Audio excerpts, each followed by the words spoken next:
Hi friends, welcome to Cognitive Edge Points YouTube channel.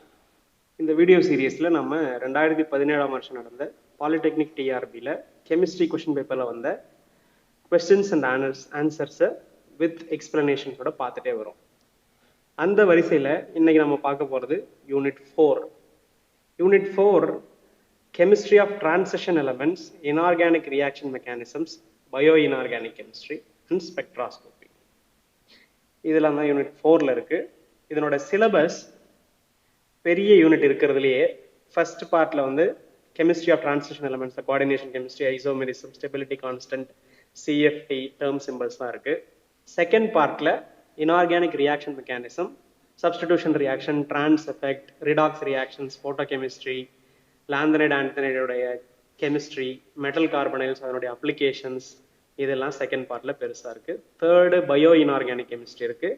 Metal ions in biology, photosynthesis, nitrogen fixation, இந்த மாதிரியான biological applications of complexes இருக்குது.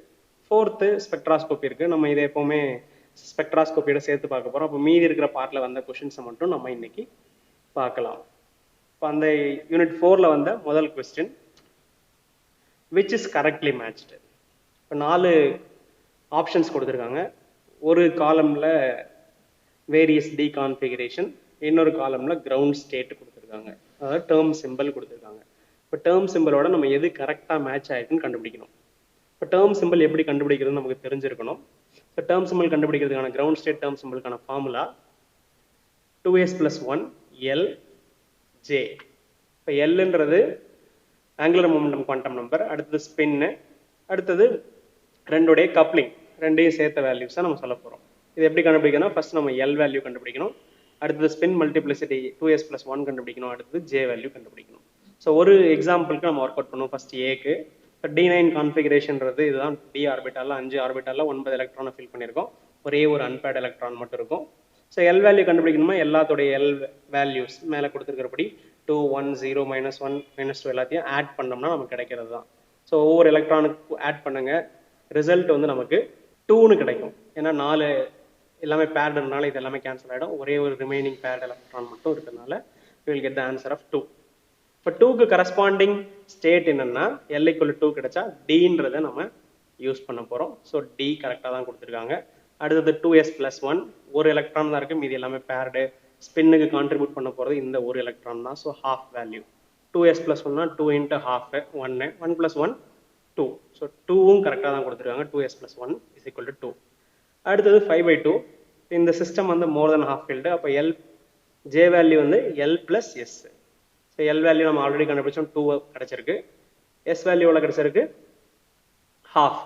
ரெண்டையும் add பண்ணிங்கன்னா கிடைக்கிறது 2.5, which is nothing but 5/2. So ஏன்ற option கரெக்டாக match ஆகிருக்கு. மீதி 3 இதே மெத்தடில் நீங்கள் வெரிஃபை பண்ணிங்கன்னா நமக்கு கிடைக்கக்கூடிய answers for D10 singlet S0, for D2 triplet F2, for D1 doublet D3/2 இப்படின்னு கிடைக்கணும். அப்போ கரெக்ட்லி மேட்ச் எதுன்னு பார்த்தோம்னா ஆப்ஷன் ஏ மட்டும் தான் கரெக்டாக மேட்ச் ஆயிருக்கு, மீதி எல்லாமே தவறு. So correct answer to this question is A. Next question, ஒரு கெமிக்கல் ரியாக்ஷன் கொடுத்துட்டு the reagents A, B and C ஆர்னு கேட்டிருக்காங்க. ஒரு மெட்டல் காம்ப்ளெக்ஸை டிரான்ஸ் எஃபெக்டை பேஸ் பண்ணி வந்த கொஸ்டின். இப்போ பிளாட்டினம் PTCl4ல் என்னென்ன லிகாண்ட்ஸ் ஆட் பண்ணால் நமக்கு ஃபைனல் காம்பவுண்டான platinum, chlorine, bromine, pyridine substitute, இந்த கான்ஃபிகரேஷனில் சப்ஸ்டிடியூட் ஆன காம்பவுண்ட் எதில் கிடைக்கும் அப்படின்னு கேட்டிருக்காங்க. இப்போ இதை தெரிஞ்சுக்கணும்னா நமக்கு டிரான்ஸ் எஃபெக்ட் தெளிவாக தெரிஞ்சிருக்கணும். இப்போ ஃபர்ஸ்ட் இன்கமிங் லிகாண்ட் வந்து உள்ளே இருக்கும்போது எந்த லிகாண்டை இன்ஃப்ளூயன்ஸ் பண்ணும். ஸோ ஒரு லிகாண்ட் வந்து டிரான்ஸ் இன்ஃப்ளூயன்சிங் பவர் அதிகமாக இருக்குன்னா அதுக்கு டிரான்ஸில் இருக்கிற லிகாண்ட் தான் சப்ஸ்டிடியூட் ஆகும், அதுதான் trans effect. So trans effect order நமக்கு நல்லா தெரிஞ்சிருக்கணும். இப்போ நம்ம இங்கே வரக்கூடியது எல்லாமே 4 லிகாண்ட் தான், குளோரின், அமோனியா, புரோமின் அண்ட் பெரிடின். இதனுடைய டிரான்ஸ் எஃபெக்ட் ஆர்டர் தெரிஞ்சால் இதை நம்ம ஈஸியாக போட்டுடலாம்.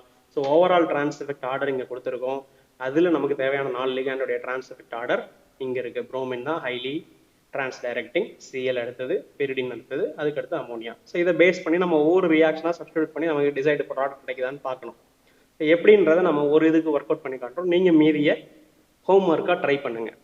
ஸோ இப்போ நம்ம எடுத்துக்கிற ஆப்ஷன் வந்து டியை வச்சு ஒர்க் பண்ணுவோம். இப்போ ஃபர்ஸ்ட் கொடுத்துக்கிற காம்பவுண்ட் என்ன? Platinum tetrachloride. குளோரின் வந்து 4 PTCl4. அதில் ஃபர்ஸ்ட் டி ஆப்ஷனில் இருக்கிறத நம்ம ஒர்க் அவுட் பண்ணுறோம். பெரிடின் ஆட் பண்ணோம்னா கிடைக்கிறது என்ன? இங்கே எல்லாமே same ligands.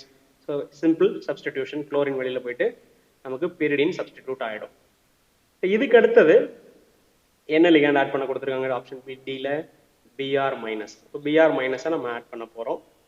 PR minus add பண்ணும்போது எந்த லிகாண்ட் வெளியில் போகும் அப்படின்னு கண்டுபிடிக்கணும்னா அதுக்கு டிரான்ஸாக இருக்கிறது மோர் டிரான்ஸ் டைரக்டிங்காக இருக்கணும். இப்போ இங்கே 2 லிகாண்ட் தான் பாசிபிள், ஒன்று குளோரின், இன்னொன்று பெரிடின். பெரிடினையும் குளோரினையும் கம்பேர் பண்ணும்போது குளோரின் தான் மோர் டிரான்ஸ் டைரக்டிங். அப்போ இந்த குளோரின்ஸ்ல இருந்து தான் நமக்கு வெளியில போகணும். ஸோ பாசிபிலிட்டிஸ் வந்து 2 குளோரின்ஸ் இருக்கு, ஒரு குளோரின் இன்னொரு குளோரின். இப்போ குளோரின் தான் டிரான்ஸ் டைரக்டிங்காக இருக்கும். அப்போ இந்த குளோரின் எஃபெக்ட் கொடுத்தா இது இங்கே சப்ஸ்டிடியூஷன் நடக்கணும். இந்த குளோரின் கொடுத்தா பெரிடின் வெளியில போயிட்டு மறுபடியும் புரோமின் சப்ஸ்டிடியூட் ஆகணும். அப்போ அடுத்து இது மாதிரி சேம் சிச்சுவேஷன் வரும்போது அதுக்கடுத்து என்ன செய்யணும், எது பெட்டர் லீவிங் குரூப்னு பார்க்கணும், பெரிடினா குளோரினா. சரினா இந்த குளோரின் வரும்போது பெரிடின் வெளியில போகணும், இந்த குளோரின் வரும்போது குளோரின் வெளியில போகணும். அப்போ நம்ம இங்கே பார்க்க வேண்டியது பெட்டர் லீவிங் குரூப் எதுனா குளோரின். ஸோ குளோரினுக்கு டிரான்ஸாக இருக்கிறது குளோரின், இன்னொரு குளோரினா இருக்கிறது தான் நமக்கு வெளியில போகும். ஸோ சப்ஸ்டிடியூஷன் இங்கே நடக்கும், குளோரின் டு குளோரின், இதர் இந்த குளோரின் அல்லது இந்த குளோரின் ரெண்டும் சப்ஸ்டிடியூட் ஆகும். ஸோ பிஆர் ஆட் பண்ணும்போது இந்த குளோரினுக்கு குளோரின் டிரான்ஸ் ரிலேஷன்ஷிப்ல இருக்கு, அதனால அது வெளியில போகும். ஏன் பெரிடின் வெளியில போகலன்னா chlorine is better leaving group than pyridine. So next அடுத்து ஆட் பண்ணக்கூடியது அமோனியா. இங்கே எல்லா குரூப்பும் பாருங்க, 2 குளோரின் இருக்கு, ஒரு புரோமின் இருக்கு, பெரிடின் இருக்கு. இதுல எது strongly trans directing? BR minus. அப்போ பிஆருக்கு டிரான்ஸ்ல இருக்கிறது எது? குளோரின். அந்த குளோரின் தான் சப்ஸ்டிடியூட் ஆகும். So when we add ammonia, the substitution வந்து புரோமின்க்கு டிரான்ஸ்ல இருக்கிற குளோரின்ல நடக்கும். அப்போ கிடைச்ச ப்ராடக்ட் நமக்கு ஃபைனல் ப்ராடக்டோட மேட்ச் ஆகுது. ஸோ ஆன்சரும் அதுதான். இதே மாதிரி நீங்கள் ஒவ்வொரு காம்பவுண்டுக்கும் ஃபர்ஸ்ட் அமோனியாவை இங்கே ஆட் பண்ணுங்க, அப்போ சப்ஸ்டிடியூஷன் இங்கே நடக்கும். அடுத்து புரோமின் அதில் ஆட் பண்ணுங்க, கம்பேர் பண்ணுங்க, குளோரின் தான் சப்ஸ்டிடியூஷன். அடுத்து அப்போ அமோனியா இங்கே சப்ஸ்டிடியூட் ஆகும். அது மாதிரி ஒவ்வொரு இதுவும் ஒர்க் அவுட் பண்ணிங்கன்னா நமக்கு கிடைக்கிற காம்பவுண்டை நீங்கள் செக் பண்ணலாம். இங்கே வந்து நாங்கள் ஒன்று ஒர்க் அவுட் பண்ணியிருக்கோம், நீங்கள் மீதியை ஒர்க் அவுட் பண்ணி பார்த்து ஏன் இதெல்லாம் இல்லைன்றதை தெரிஞ்சுக்கோங்க. So correct answer is D. Next question, pick out the 2 actinides that have very long lived isotopes and occur in significant quantities in nature. இது ஒரு சிம்பிள் கொஸ்டின். ஷ்ரிவர் அண்ட் அட்கின்ஸ் புக்ல அப்படியே இருக்கிற ஒரு லைன் எடுத்து கொடுத்துருக்காங்க. ஸோ லாந்தனைட்ஸ் அண்ட் ஆக்டினைட்ஸ்ல மோர் அல்லது significant quantities in nature எதுனா தோரியமும் யுரேனியமும். ஸோ அதுதான் கரெக்டான ஆன்சர். நம்ம நெக்ஸ்ட் கொஸ்டின், இதுவும் ஒரு லாந்தனைட் ஆக்டினைட்ஸ் வந்து வந்திருந்த கொஸ்டின். 4 ஸ்டேட்மெண்ட், அதனுடைய காம்ப்ளெக்ஸ் ஃபார்மேஷன் எபிலிட்டியையும் ஸ்ட்ரக்சரையும் கொடுத்துருக்காங்க. Option A, ytterbium 3+ form 7 coordinate complex YB ACAC thrice and water. இது ஒரு 7 coordinate complex. Lanthanum 3+ forms 8 coordinate complex lanthanum ACAC 3 and water twice. இது 8 கோஆர்டினேட் காம்பவுண்ட்ஸ். ரெண்டோட ஸ்ட்ரக்சரும் பார்த்தோம்னா இட்டர்பியம் complex trigonal prism, capped trigonal prism, and lanthanum complex is a square prism. So இதுவும் வந்து ஷ்ரிவர் Atkins புக்கில் அப்படியே காம்ப்ளெக்ஸஸோட ப்ராப்பர்ட்டிஸில் கொடுத்துருக்காங்க. அதை அப்படியே கொஷின்ஸாக எடுத்துருக்காங்க. எது கரெக்ட்னு கேட்டிருக்காங்க. கொடுத்துருக்கிற எல்லா ஸ்டேட்மெண்ட்டுமே கரெக்டு தான். So correct answer is D, all are correct. Next question, increasing pi acceptor strength. Pi acceptor ஸ்ட்ரென்த்னா நமக்கு மோர் வேக்கன்சி இருக்கணும். ஸோ நமக்கு நல்லா தெரிஞ்சது CO is a strong pi accepting ligand. அதே போல் CN இந்த மாதிரி பை பாண்டை ஸ்டெபிலைஸ் பண்ணணும். பை அக்செப்டன்ஸ் ஸ்ட்ரென்த் அதிகரிக்கணும்னா வாட் யூ நீட் இஸ், இப்போ கார்பன் ஒரு பை அக்செப்டராக செயல்படுதுன்னா அதனோட அட்டாச் ஆகிருக்கிற ஆட்டம் மோர் எலக்ட்ரோ நெகட்டிவாக இருந்தால் தட் வில் புல் எலக்ட்ரான்ஸ் மோர். அப்போ பை அக்செப்டர் ஸ்ட்ரென்த்தும் அதிகரிக்கும். அந்த ஆர்டரை நீங்கள் அரேஞ்ச் பண்ணிங்கனாலும் அல்லது மோர் ஸ்ட்ராங்கஸ்ட் CO அதை அரேஞ்ச் பண்ணிங்கனாலும் நமக்கு கிடைக்கக்கூடிய கரெக்ட் ஆர்டர் வந்து B. Cn minus is less than N2 is less than Cn or is less than CO. கார்பனைல் CO தான், கார்பன் மோனாக்சைடு தான் இருக்கிறதுலே strong pi acceptor ligand. Reason வந்து ஆக்சிஜன் மோர் எலக்ட்ரான் வித்ட்ராயிங்காக இருக்கிறதுனால, எலக்ட்ரோ நெகட்டிவாக இருக்கிறதுனால பை அக்செப்டன்ஸ் கெப்பாசிட்டி இன்க்ரீஸ் ஆகுது. So correct answer is B. Next question, ஒரு சிம்பிள் கொஸ்டின் பயோ இன்ஆர்கானிக் கெமிஸ்ட்ரிலேருந்து கேட்டிருக்காங்க. The basic unit of porphyrin system which occurs in chlorophyll and in hemoglobin. ரெண்டுத்துலயும் என்ன ஆகுனா porphyrin system இருக்கு. அதனுடைய பேசிக் யூனிட் என்ன, எந்த ஹெட்ரோசைக்கிள் அப்படின்னு கேட்டிருக்காங்க. இப்போ porphyrin systemன்றது இதுதான். இதனுடைய பேசிக் ஸ்கெலிட்டன் பிரோல். ஸோ பிரோல் தான் சரியான answer A. Porphyrins are made up of pyrrole, 4 pyrrole units connected by a CH2 linkages, macrocycle. Correct answer is A, pyrrole. Next question. இதுவும் பயோஇனார்கானிக்ல வர ஒரு memory based question. The percentage of hemoglobin in dry weight of RBC is, it is about 95%. Direct question, memory based. Next question. The value of CFSC in terms of delta O of D7 system in tetrahedral complex. அப்போ ரெண்டு concept தெரிஞ்சிருக்கணும் உங்களுக்கு. CFSC எப்படி கண்டுபிடிக்கணும்னு தெரியணும். அதை tetrahedral சிஸ்டத்தை கண்டுபிடிச்சு delta ஓவோட டேர்முக்கு மாற்றணும். ஸோ டெல்டா டிக்கும் டெல்டா ஓவுக்கும் இடைப்பட்ட ரிலேஷன்ஷிப் என்னன்னா delta t is equal to 4/9 delta o. அப்போ ஃபர்ஸ்ட் நம்ம என்ன செய்யலாம், டெல்டா டி கண்டுபிடிக்கலாம். So delta t for D7 சிஸ்டத்துக்கு நம்ம கண்டுபிடிக்கணும். அந்த கேசஸ்ல வரும்போது இஜியில் 4 எலக்ட்ரானும் டிடிஜியில் 3 எலக்ட்ரானும் ஃபில் ஆயிருக்கும். So when we substitute the electron values we will get delta t வந்து -1.2 delta t கிடைக்கும். அதை டெல்டா ஓவா கன்வெர்ட் பண்ணோம்னா 4.9 மல்டிப்ளை பண்ணணும். ஸோ 4/9 மல்டிப்ளை பண்ணும்போது கிடைக்கிறது -0.54 டெல்டா ஓ. ஸோ அது என்ன ஆன்சர், ஆப்ஷன் டி. ஸோ இந்த term delta t is equal to 4/9 into delta o தெரிஞ்சா இதை நம்ம ஈஸியாக சொல்லலாம். So correct answer is D. Next question. Jahn Teller distortion are not expected in 4 compound கொடுத்துருக்காங்க. High spin D4 system, low spin D7 system, D9 system and D3 system. So Jahn Teller distortion என்னன்னா when a electronic configuration of a non-linear complex is orbitally degenerate and asymmetrically filled, then the complex distorts so as to remove the degeneracy and achieve low energy. Orbital electron unsymmetrically fill ஆயிருந்தா complex octahedral complex மேல இருக்கிற axial லிகாண்ட்ஸ் கொஞ்சம் distort பண்ணி அசிமெட்ரியை உருவாக்கும். அப்போ எனர்ஜியை lower பண்ணிக்க முடியும். இதுதான் ஜான் டெல்லர் டிஸ்டார்ஷன். இப்போ இது எங்க வரும்னா when electronic configuration is asymmetrically filled, அந்த கேசஸ்ல மட்டும்தான் வந்து ஜான் டெல்லர் டிஸ்டார்ஷன் வரும். ஸோ ஒவ்வொரு கேஸாக செக் பண்ணுவோம். ஹை ஸ்பின் D4 சிஸ்டம் அங்கே பார்க்கும்போது ஹை ஸ்பின்னாவே எல்லாமே தனித்தனியாக இருக்கும். T2Gல 3 எலக்ட்ரான், EGல 1 எலக்ட்ரான். ஸோ அன்சிமெட்ரிக்கல் இன் EG. அப்போ EGல அன்சிமெட்ரிக்கலாக இருக்கிறதுனால ஜான் டெல்லர் டிஸ்டார்ஷன் கண்டிப்பாக வரும். அடுத்தது D7 சிஸ்டம், T2Gல 6 எலக்ட்ரான், லோ ஸ்பின்றதுனால ஃபில் ஆயிடும்.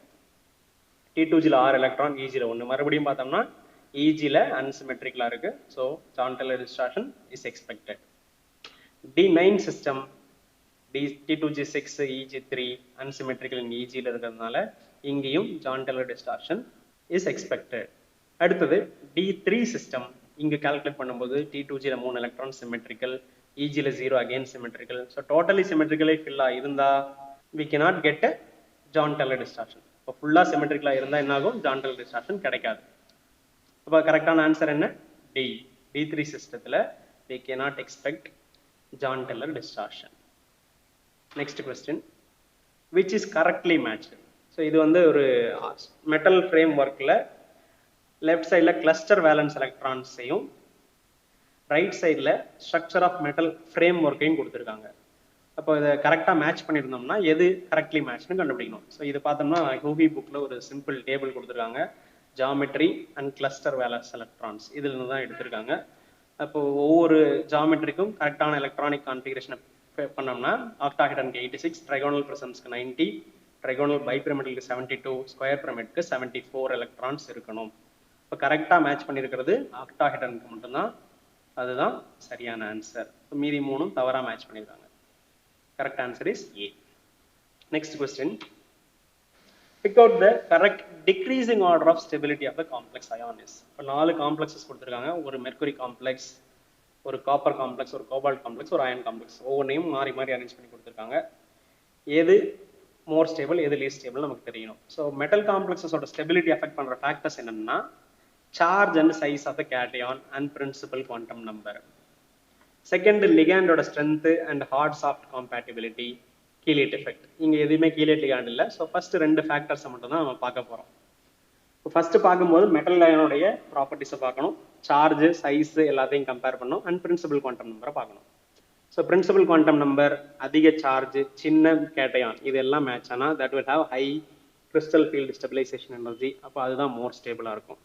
அதே சமயம் லிகாண்ட் ஸ்ட்ராங்காக இருந்தாலும் ஸ்பெக்ட்ரோகெமிக்கல் சீரிஸ் படி CFSC அதிகமாக இருக்கும். we will get the more stable complex.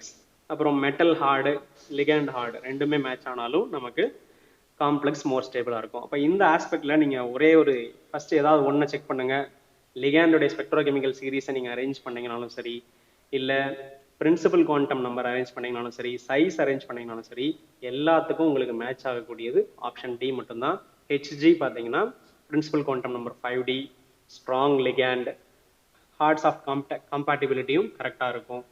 So எல்லாத்தையும் மேட்ச் ஆகிற ஆப்ஷன் வந்து டி மட்டும்தான். இதுதான் ஆர்டர். அப்போ நம்ம இங்கே பார்க்கும்போது நம்ம சிம்பிள் ஸ்பெக்ட்ரோகெமிக்கல் சீரீஸ் அரேஞ்ச் பண்ணும்போதே நமக்கு கரெக்ட் ஆன்சர் கிடைச்சிருது. மோர் ஓவர் இது ரெண்டும் ஹார்ட்ஸ் ஆஃப் கம்பேட்டிபிலிட்டி பர்ஃபெக்டாக இருக்கும், இது இம்பர்ஃபெக்டாக இருக்கும், மேட்ச் ஆகிருக்காது. ஸோ இது ரெண்டு லீஸ்ட் ஸ்டேபிள், இது more stable. The correct answer is D.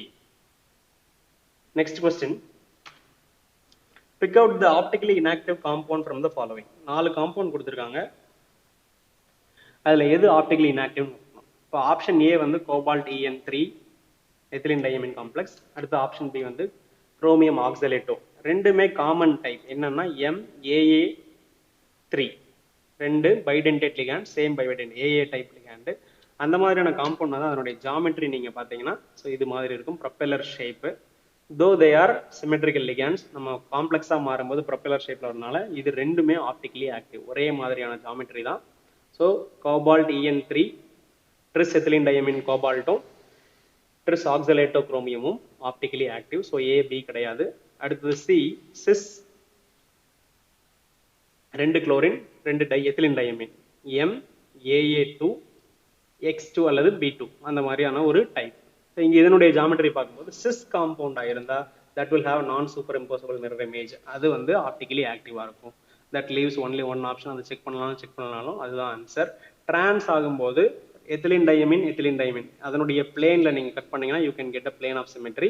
So it is optically inactive. Correct answer is D. இப்போ இந்த 4 யூனிட்டோட இன்ஆர்கானிக் கெமிஸ்ட்ரி மொத்தமே நமக்கு கம்ப்ளீட் பண்றோம். ஸோ இன்ஆர்கானிக் கெமிஸ்ட்ரி நாங்கள் அனலைஸ் பண்ணபடி மோஸ்ட் ஆஃப் த கொஸ்டின்ஸ் எதுலேருந்து வந்திருக்குன்னா James E Huheey. Most of the tables statements எல்லாத்தையும் அப்படியே எடுத்திருக்காங்க.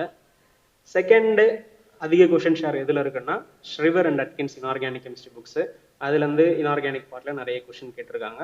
ஸோ அந்த 2 புக்ஸை ஃபாலோ பண்ணியிருந்தாவே இன்ஆர்கானிக் கெமிஸ்ட்ரியில் வந்த கொஸ்டின் நம்ம ஆன்சர் பண்ணியிருக்க முடியும். வித் திஸ் நம்ம இந்த வீடியோவை கன்க்ளூட் பண்ணுறோம். அடுத்த வீடியோ யூனிட் 5 அதை பார்க்கலாம். தேங்க்யூ. இந்த வீடியோ பிடிச்சிருந்தா லைக் பண்ணுங்க, கமெண்ட் பண்ணுங்க, மறக்காம சேனலுக்கு சப்ஸ்கிரைப் பண்ணுங்க, உங்கள் ஃப்ரெண்ட்ஸ் எல்லாருக்கும் ஷேர் பண்ணுங்க. Thanks once again.